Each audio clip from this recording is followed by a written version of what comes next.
You're the liver, 3 pounds of dark red tissue tucked under the right side of the rib cage. You have 500 different jobs. You work every single second of every single day. You never sleep. You never get a break. You never clock out. And nobody appreciates you until you stop working. Welcome to the worst job in the human body. Your role is Chief Detoxification Officer. Your department is the upper right abdomen, just below the diaphragm. Your team consists of 100 billion hepatocyte cells. Your hours are 24/7, 365 days a year, no breaks, no vacation days, no retirement. Your workload is filtering 1.4 liters of blood every single minute. On your first day, you're processing every molecule of alcohol from last night's beer, acetaminophen from this morning's headache pill, remnants of yesterday's fast food, including saturated fats,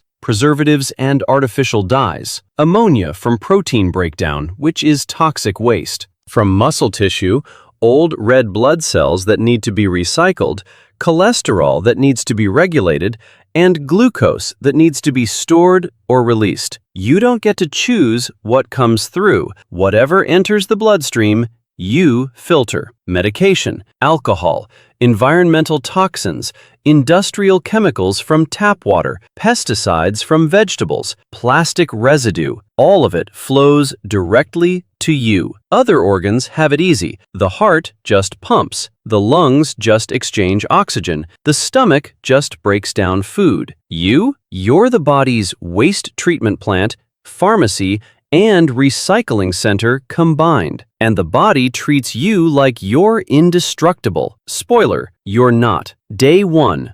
Your baseline workload. 7 in the morning, black coffee hits the bloodstream. You process the caffeine, break it down into paraxanthine, theobromine, and theophylline. Route the metabolites out through the kidneys. Simple, routine. Except this person drinks 4 cups. By 10 a.m., you're processing caffeine faster than the kidneys can eliminate it. It accumulates. Your enzyme systems start running hot. 8 in the morning, ibuprofen for back pain arrives. You grab it, break the molecular structure down through cytochrome P450 enzymes, convert it to something the kidneys can excrete. This uses energy. Every detox reaction costs you ATP, which is cellular fuel. 12:30 p.m., a cheeseburger and fries arrive. You produce bile immediately, a liter of bile every day, stored in the gallbladder, released on demand. This bile emulsifies the fats, breaks them into droplets small enough for the intestines to absorb. But there's too much fat, way too much. You're producing bile as fast as you can,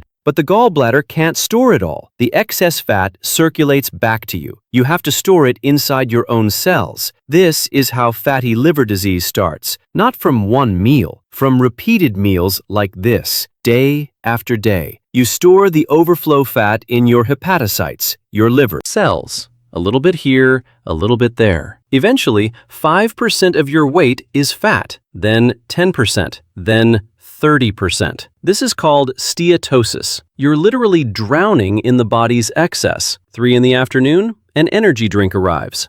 More caffeine, taurine, B vitamins, artificial sweeteners. You process all of it. The caffeine again. The taurine gets broken down into bile acids. The artificial sweeteners, your body doesn't even know what to do with aspartame. But you try anyway. And you haven't even hit happy hour yet. 6 p.m. The workload doubles. Beer, 5% alcohol by volume. 14 grams of ethanol hit your bloodstream. You prioritize this immediately. Ethanol is poison, literal poison. You drop everything else and focus on breaking it down. Step 1. Alcohol dehydrogenase converts ethanol into acetaldehyde. Step 2.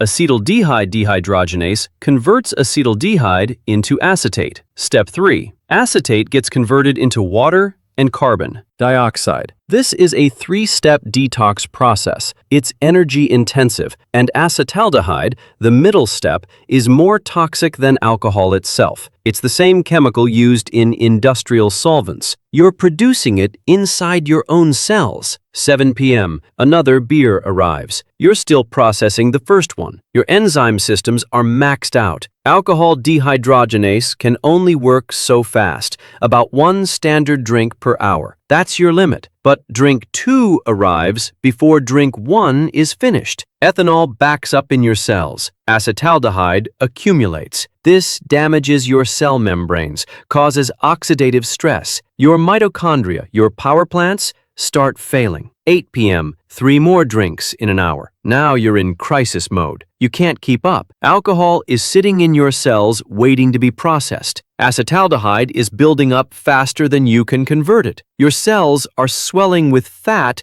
because you've stopped processing anything else. Every other function shuts down. Glucose regulation paused. Protein synthesis paused. Cholesterol management paused. You're in pure survival mode now.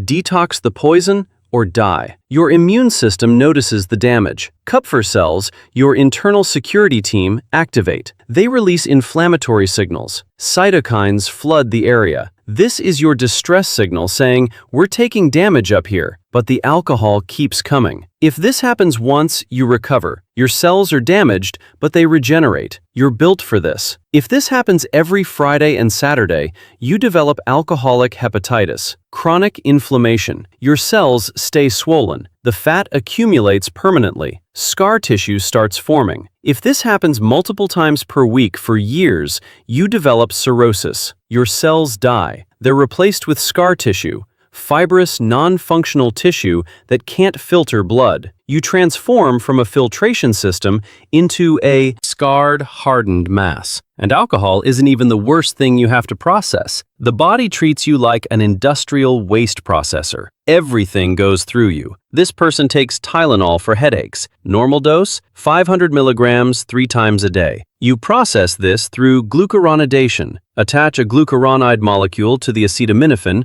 make it water-soluble, send it to the kidneys. Standard procedure. But if they take 4,000 milligrams in one day, just 8 extra-strength pills, you run out of glucuronide molecules. You switch to a backup pathway, cytochrome P450 oxidation. This produces NAPK, N-acetyl P-benzoquinone imine. This is a toxic metabolite. Normally, you neutralize it with glutathione, but if you run out of glutathione, NAPK starts killing your cells directly. This is how acetaminophen overdose happens. Not from one massive dose, from repeated safe doses that drain your backup systems. Now, add a statin for cholesterol. You process this. Blood pressure medication. You metabolize this. An antidepressant. You break this down. Birth control or testosterone. You regulate these hormones. Supplements like multivitamins, fish oil, protein powder, you filter all of it. Each medication uses the same enzyme pathways. They compete for the same processing systems. When 5 medications hit at once, you have to queue them, prioritize. Some sit in your cells longer than they should. Some interact with each other, creating new compounds you weren't designed to handle. The average American over 65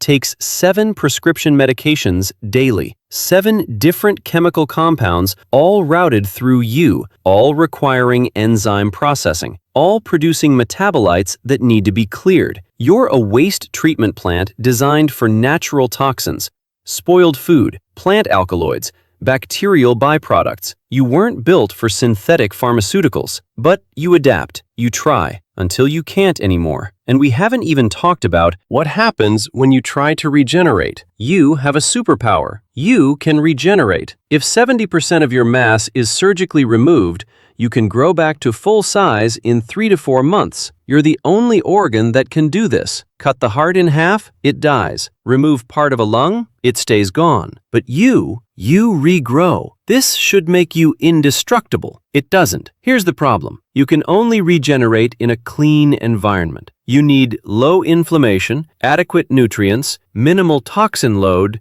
and time to repair. You get none of these. Imagine trying to renovate a factory while it's still running at full capacity. That's your situation. You're filtering 1.4 liters of blood per minute while trying to rebuild damaged hepatocytes. You're processing alcohol while trying to replace cells killed by acetaldehyde. You're storing excess fat while trying to clear out the fat already suffocating your cells. It's like bailing water out of a sinking boat while someone's still drilling holes in the hull. For years, you keep up. You regenerate faster than you're damaged. The body doesn't notice anything wrong. Blood tests come back normal. You're compensating perfectly. Then one day, you can't keep up anymore. It doesn't happen suddenly. It's gradual. First, fatty liver. Steatosis. 30% of your cells are storing fat. You still function. Then, inflammation. Hepatitis. Your cells are swollen, inflamed, calling for help. You still function. Then, fibrosis. Scar tissue starts replacing dead cells. You're losing functional capacity. Blood tests start showing elevated liver enzymes. The body finally notices. Then, cirrhosis. More than 50% of your tissue is scar tissue now. You can't filter blood effectively. Toxins start accumulating in the bloodstream. Ammonia builds up. The brain gets poisoned. This is hepatic encephalopathy, confusion, personality changes, eventually coma. Once you hit cirrhosis, you can't regenerate anymore. Scar tissue doesn't turn back into liver cells. The damage is permanent, and the body still expects you to work. So what happens when you finally give up? Liver failure, also called hepatic failure, also called you're dying. Stage 1. Compensated cirrhosis. You're 60% scar tissue. You can still filter blood, barely. The body doesn't feel different yet. Blood tests show problems, but there are no symptoms. This stage can last years. You're running on 40% capacity, doing a job that requires 100%. Stage 2. Decompensated cirrhosis. When still give it one, you're 75% scar tissue. You can't keep up anymore. What happens now? Jaundice. You can't process bilirubin, the breakdown product of old red blood cells. It accumulates. The skin turns yellow. The eyes turn yellow. Ascites. You can't produce enough albumin, a blood protein. Fluid. Leaks out of blood vessels, pools in the abdomen. The belly swells with liters of fluid. Portal hypertension. Blood can't flow through you anymore. It backs up into the portal vein, creates pressure. Veins in the esophagus swell. These are called varices. They can rupture, causing internal bleeding. Coagulopathy. You can't produce clotting factors. Minor cuts won't stop bleeding. Bruises appear spontaneously. Stage 3. Hepatic encephalopathy. You can't filter ammonia anymore. It crosses into the brain. Early symptoms include confusion, forgetfulness, personality changes. Moderate symptoms are slurred speech, tremors, disorientation. Severe symptoms lead to coma. The person is being poisoned by their own metabolism, and you can't stop it. Stage 4. Multi-organ failure. When you fail, everything else follows. Kidneys fail. This is hepatorenal syndrome. You were supporting their function. Without you, they shut down. Lungs fail. Hepatopulmonary syndrome. Blood vessels dilate abnormally. Oxygen transfer breaks down. The heart struggles with fluid overload from ascites. Circulation collapses. The brain fails as hepatic encephalopathy progresses to coma. The only solution is liver transplant. Remove you entirely. Replace you with someone else's liver. This is the only cure for end-stage liver failure. But transplant lists are long. Waiting time can be months to years. Many people die waiting. And even if you get a new liver, the body often goes back to the same habits: alcohol,